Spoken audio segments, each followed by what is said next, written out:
Hello everyone, मेरा नाम है सोनू और मैं आप सभी का स्वागत करता हूं हमारे चैनल बैड वन टीवी में। तो गाइज, आप सबने देखा होगा कि हम सभी ना कहीं किसी ना किसी फील्ड में ना काम करते हैं। और जहां भी हम काम करते हैं ना, वहां पे बहुत सारे एम्प्लॉयज होते हैं। और कुछ एम्प्लॉयज तो ऐसे होते हैं जिनका किसी काम में मन ही नहीं लगता है। वो सिर्फ वहां पर मंथली सैलरीज के लिए होते हैं और इसके अलावा उनका कोई ऐसा इंटरेस्ट नहीं होता है काम में, ना कुछ उनको फर्क पड़ता है कि काम चल क्या रहा है। उनके दिन की शुरुआत एक चाय से होती है, फिर बीच में जो भी होता है वो थोड़ी बहुत बकचोदी होती है, बॉस की बुराई कर ली, और फिर वापस एंड में एक चाय पी के अपने अपने घर चले जाते हैं। और इसी की वजह से ना उनका ना तो कोई प्रमोशन होता है और ना ही ना बॉस को पता होता है कि यार ऐसा भी कोई एम्प्लॉय हमारे यहाँ काम करता है। उनका नाम और निशान तक नहीं होता कंपनी में कहीं भी। और उन्हीं सारे एम्प्लॉयज में से एक ऐसा एम्प्लॉय होता है जो अपनी पूरी डेडिकेशन दे देता है कंपनी को, और उस कंपनी की तरफ से ना उसे वो सारी चीजें मिल रही होती है जो बाकी के सारे एम्प्लॉयज चाह रहे होते हैं, क्योंकि वो ना अपनी लॉयल्टी, अपनी डेडिकेशन उस कंपनी को भर भर के दे देता है। और ना कंपनी को ऐसा बंदा चाहिए होता है जो उनके प्रॉफिट में उनका साथ दे, उनकी कंपनी को बड़ा बनाने में उनका साथ दे। और जो भी एम्प्लॉय ऐसा काम कर रहा होता है ना, तो वो कंपनी जो है वो कुछ भी करने को तैयार हो जाती है उस एम्प्लॉय के लिए। और यही चीज का ना सबसे बड़ा एग्जाम्पल जिससे हम सीख सकते हैं कि एक बढ़िया एम्प्लॉय कैसे होते हैं, वो है जॉन सीना। जॉन सीना जो WWE में तब आए जब सारे बड़े रेसलर्स जा रहे थे। स्टोन कोल्ड जा रहे थे, द रॉक जा रहे थे, और ना जैसी एटीट्यूड एरा खत्म होने वाला था ना, तो उसके बाद कंपनी के पास कोई ऐसा बड़ा रेसलर बचा नहीं था जो रेसलिंग का ना फेस बन सके, क्योंकि जो एटीट्यूड एरा था ना वो सबसे बेस्ट एरा था रेसलिंग हिस्ट्री का। और जब रॉक और स्टोन कोल्ड गए ना, तो मैकमैन को समझ नहीं आ रहा था कि यार कौन है जो अब WWE को संभालेगा, कौन है जो WWE को अपने कंधे पर लेकर चलेगा। तो वो बहुत परेशान हो रखे थे।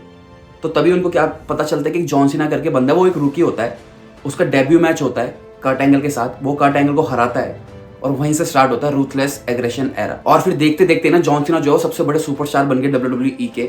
और वो ना ऐसे WWE के बड़े सुपरस्टार नहीं बने, वो हर चीज में ना इन रहते थे, इन्वॉल्व रहते थे। और इन सब चीज की वजह से जो WWE है ना, उन्होंने भी जॉन सीना को काफी पुश किया है, क्योंकि उन्हें पता है कि यार एक बंदा है जिसने हमारी कंपनी को काफी लंबे टाइम तक कंधे पे सवार करके रखा है। मतलब एक बंदा जिसने 20 साल तक कंपनी को रन कर रहा है हर चीज में, चाहे वो प्रॉफिट हो चाहे कुछ भी हो।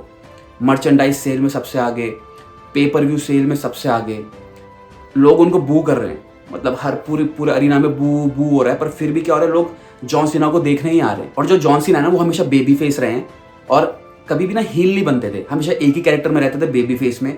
लोग उनको देख के बोर भी होते थे, बट फिर भी ना उनका फैन बेस इतना स्ट्रांग था कि वो बोर होते भी थे तो भी जॉन सीना को ही देखने जाते थे। और जिस तरह से जॉन सीना ने कंपनी को सर्व किया ना, वो बहुत काबिल तारीफ है। इसीलिए जो मैकमैन है ना, वो बहुत पसंद करता है जॉन सीना को, क्योंकि उसको पता है कि यार अब इससे बड़ा सुपरस्टार तो हमारे पास अब आगे आना ही नहीं है।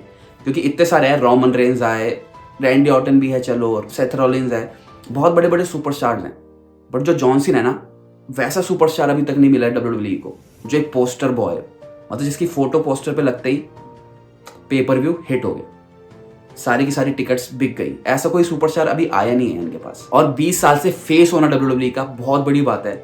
और मेरे लिए तो, मेरे को लगता है कि वो लास्ट फेस है WWE का। उनके अलावा मुझे नहीं लगता कि कोई उतना बड़ा फेस आएगा WWE के पास। जो जॉन सीना है वो बहुत ज्यादा हंगरी है, बहुत ज्यादा हंगर है उनके अंदर, तभी। और 20 साल तक किसी कंपनी का फेस रहना बहुत बड़ी बात है। और मेरे लिए तो वो यार WWE का लास्ट फेस है। मेरे को लगता है उनके अलावा कोई अब आएगा भी इतना बड़ा फेस, जो इतने लंबे टाइम तक फेस बना रहा है WWE का, इतना बड़ा सुपरस्टार है इतने लंबे टाइम तक। जॉन सीना के अंदर ना एक अलग ही लेवल की हंगर है, जो पता चलता है उनको देखकर। वो WWE के पिलर हैं, WWE के एसेट है, तभी जो कंपनी है ना उनके लिए कुछ भी करने को तैयार हो जाती है। और इसी वजह से वो हाईएस्ट पेड रेसलर भी है WWE के। तो इससे पता चलता है कि जो जॉन सीना है ना, वो एज एन एम्प्लॉय कितने बढ़िया हैं। उन्होंने एक कंपनी को कितनी लॉयल्टी दी है, एक कंपनी के साथ कितना बढ़िया तरीके से काम किया 20 साल तक। तो जो नॉर्मली लोग काम करते हैं ना किसी भी कंपनी में, अगर वो अपनी डेडिकेशन इन्वेस्ट करेंगे, अपनी एनर्जी इन्वेस्ट करेंगे, अपना दिमाग इन्वेस्ट करेंगे, तो उनको भी ना सेम ही ट्रीटमेंट मिलेगा जो जॉन सीना को मिलता आया था।